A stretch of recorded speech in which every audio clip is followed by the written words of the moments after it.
E a taxa de ocupação entre jovens de 15 a 29 anos aumentou entre 2020 e 2021. Mas dados do IBGE mostram que os números ainda estão abaixo do que foi registrado antes da pandemia. Vamos conversar com a repórter Rafaela Cascardo, que traz para a gente todos os detalhes. Rafa, atualiza então, detalha para a gente um pouquinho sobre esses dados, por gentileza.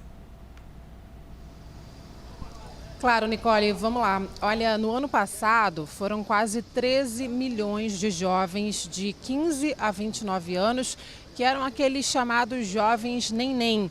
Jovens que nem estavam trabalhando, nem estudando, fora do mercado de trabalho e fora também das escolas ou universidades. Esse número representa cerca de 1/4 desse grupo etário. E o principal motivo, segundo o IBGE, que divulgou esses dados, foi a crise no mercado de trabalho provocada por causa da pandemia, provocada pela pandemia da Covid-19. Para a gente ter uma ideia, entre os países que são membros ou parceiros da Organização para a Cooperação e Desenvolvimento Econômico, a OCDE, o Brasil foi o terceiro país que apresentou o maior percentual de jovens adultos que não estavam nem estudando nem trabalhando.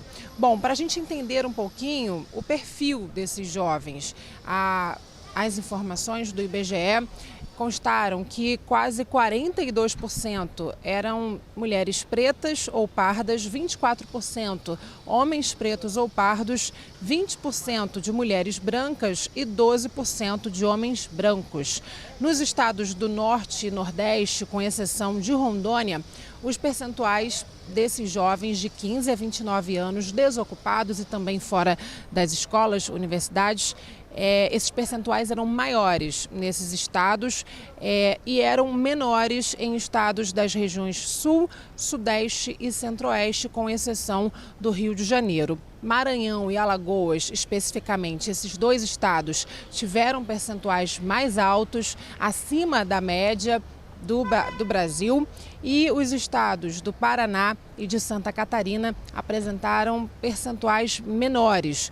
O nível de ocupação subiu de 2020 para 2021, subiu um ponto percentual de 51% para 52%, só que ainda está bem abaixo do percentual que foi registrado antes da pandemia da Covid-19, em 2019, era de 56% desses jovens dessa faixa etária que estavam ocupados. Então, a gente percebe, né, que com o arrefecimento da pandemia da Covid-19, há uma tendência de retorno ao percentual antigo, há um crescimento ao longo do passar do tempo, mas ainda estamos num patamar aí diferente daquele registrado antes da pandemia da Covid-19. Eu volto com vocês.